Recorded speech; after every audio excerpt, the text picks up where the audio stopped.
वालेकुम। मैं जरा ज़ुबैदा बीबियाँ बोलती पई हाँ। तो मेरा जरा 3 मेरे बच्चे ने, एक 2 बेटियां एक बेटा।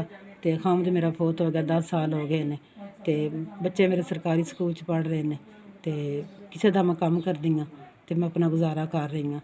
तो एक महंगाई के दौर च बड़ा औखा जिहा कम है, तो पर फिर भी मैं अपना जड़ा ना कर रही हाँ गुजारा। अल्लाह का शुक्र है, अल्लाह पाक टाइम लगा ही देंदा है।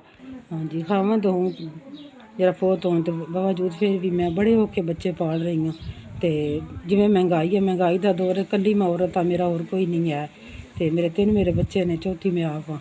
तो 3 मेरे बच्चे ने, तो मैं जड़ा ना बड़े औखे होके पाल रही हाँ। तो कि एह् पढ़ जान, तो मेरी यही ख्वाहिश है पढ़ जान।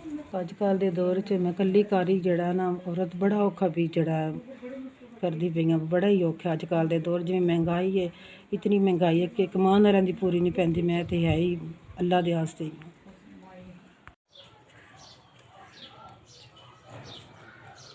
जी बड़ी मेहरबानी, शुक्रिया तुहाडा। 4000 पड़ गया। बल्ला बल्ला पाक तुहानूं सुख दे, अल्लाह तंदरुस्ती सेहत दे, अल्लाह कमाई च बरकत पावे।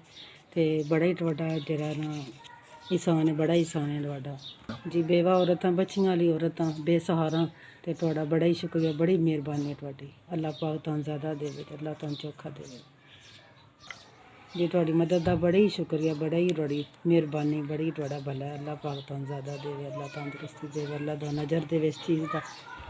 ते मैं ते दिलों दुआवां भी दिन्नी आं तुहानूं भला होवे।